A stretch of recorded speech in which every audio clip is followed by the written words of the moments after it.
Hello ladies and gentlemen, welcome back to the backstory. If you're new here, kindly hit the subscribe button and the notification bell down below so that you can be notified whenever we post a new video. Now, ladies and gentlemen, former Deputy President Rigathi-Gachagua's home in Wamunyoro in Nyeri County has been a beehive of activities where it has been like a small state house where he's been meeting political leaders from different political parties in different parts of the country.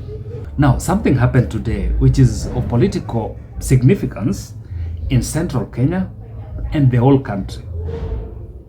So today, instead of the former deputy president meeting Martha Karua in his Wamunyoro residence, he decided to go and pay homage to Martha Karua in her Gishugu home. The former deputy president was accompanied by the likes of Gathoni Wamushomba, who has been his supporter, and his wife, Pastor Dorcas Rigathi. And during that event, they carried some goodies which are of political significance. They were symbolizing peace and extending an olive branch to Martha Karua. So I want you guys to watch.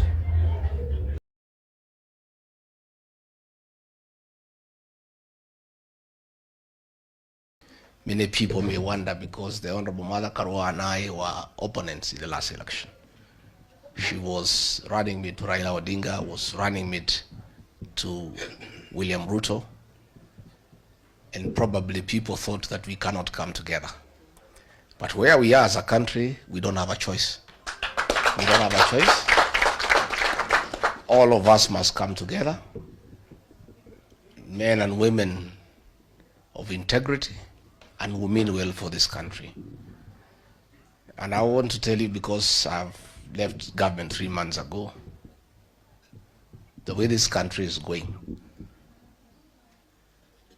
there will be no country. Because the country is on downtrend in matters economy, theft of public funds, and too much corruption. And then again, intolerance and depression. Since the time of the white colonialists, brutal as they were against us, they never went for our children. This is the first time a government has gone for the children, our young people, the Gen Zs. We want to encourage our young people that they are on the right side of history. I want to affirm my children, my sons and daughters, the Gen Zs. Please carry on. You are doing a good job. And don't fear. Because if you don't, there is nobody else to do it. All institutions of oversight have been compromised. The Parliament, the National Assembly, the Senate. The opposition has been neutered. And I told President William Ruto to stop crying about the Gen Zs because it's his own creation, because nature abhors vacuum. Once you neuter the opposition, you compromise the institutions of oversight. Since nature abhors vacuum, another group will come up. And that is how our young people have come up to fill in that gap. But I want to tell the Gen Zs that what you are doing on the smartphone is very good, and we want to encourage you and we want to say congratulations. But it is not enough. The actual transformation of this great republic will be on the ballot. The public awareness on smartphone is good, A1. But the real transformation, the final transformation of getting a good country with good leaders will be on the ballot. So I want to ask the agencies to register, to take IDs, register as voters, and come out and vote. And if they do, they'll have completed the journey for us. It is their patriotic duty to do so, to make sure they have IDs and they have registered as voters. We know he is unhappy. We know he is frustrated. We know he is bitter that our people have left him. But sio sisi tulimkataa, Mimi mwenyewe nilimwambia usiguze mlima, akaguza. Si ndio? I told him the people of mountain don't like betrayal. He betrayed us. I told him the people of this region hate deception. He deceived us. This problem is his own making. So frustrated as he is, bitter as he is, let him relax. Because even if he keeps on calling us tribalists, we had our own candidate called Mwaura Wahiga on the ballot. We never voted for him. Had we been tribal the way he is saying, we would not have voted for him and Raila Odinga. We would have gone to Mwaura Wahiga. So the fact that he is having a problem with the people of this region, his own creation, by cheating them, by deceiving them, by abusing them, he can't call them tribalists. Now, ladies and gentlemen, that visit, as I've told you, is of political significance. And I think you can remember when William Ruto visited Uhuru Kenyatta in his home in Kiambu, Ichaweri in Kiambu. He did a similar thing. He carried, like, we were told he had like around 12 goats and some goodies here and there. And it was William Ruto who visited Uhuru Kenyatta, who is his senior in the political cycles.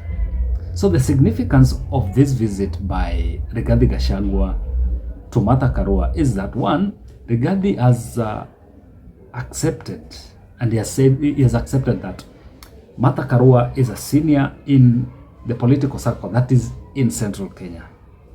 And by reaching out to Martha Karua, it means that Rigathi Gachagua is extending an olive branch to Martha Karua. Remember, the two were in opposing camps in the last general election. Rigathi Gachagua was William Ruto's running mate, while Martha Karua, on the other hand, was Raila Odinga's running mate. And during the last general election, if you remember, a lot of negativity, a lot of negative connotations, statements were made towards each other. And I even remember when they were debating, it somehow even became personal. And after the general election, the two have not met to at least engage or calm down the political temperatures. So this meeting is like them telling the populace that we ironing out our differences and we are now able to work together for the good of one, Central Kenya, and for the good of the country. So if you look at how these people, if you watch that video, you'd be able to tell that, one, Rigathi has realized that for them to be in the next government, they have to consolidate Central Kenya as a bloc. And whoever among them will vie for the presidency in 2027 will have to have the backing of Central Kenya so that they can be able to now engage leaders from other parts of the country when they have an assurance that they have the total support of their backyard. Remember, Central Kenya has over 5 million registered voters as at now. So even if you are going to form a coalition with the like-minded parties, having a solid bloc behind you gives you a bargaining power on the table. So I think that is what Rigathi and Martha Karua have realized, that even though they would want to engage other political players from other regions, but what are they going to present on the table as they bargain for positions in 2027 general election? But this does not limit them. Let's take, for example, that they do not win in 2027, or someone wins, or William Ruto wins. You know, with the current situation, if you look at it, even if William Ruto wins the next general election, it's apparent that he might not have the numbers in parliament. So most definitely, going into 2027 or post-2027, he will look for political parties or regions to work with. And you know, that will come with maybe some bargaining for positions in that government. So you will have a stake. So this coming together of Rigathi-Gachagua and Martha Karua is symbolic, and then it will give them a bargaining power in pre-election coalition agreements or post-election coalition agreements. Because let's take, for example, they have higher numbers, over 40 elected member of parliament. So if you have over 40 or 50 elected members of parliament, when you're going to bargain for positions in 2027, pre-election 2027 or post-election 2027, then it gives you a higher bargaining power because you have something substantive that you're bringing on the table. The third thing that is of significance to this meeting is the fact that what Rigathi has done, or what the two leaders have done, opens up the political space and window for them to reach out to other leaders and engage with them. Like, you know, at first there was this talk of Kalonzo Musyoka inheriting Central Kenya, but I think this engagement, just as Martha Karua said, she's going to vie for the presidency 2027. But she said that she's open to other people also going for the same, because this will help them now come up with a common idea, maybe to form a coalition on that. But now, if Rigathi or Martha Karua is to reach out to other people, then this meeting has already pacified Central Kenya, and then whoever they'll be engaging with from a point of view that they already united from their backyard, and then now they can engage these other leaders. It also gives other political players like Kalonzo Musyoka the power to also try and consolidate their backyards. Kalonzo Musyoka, Matiang'i, and whoever will emerge from Western Kenya.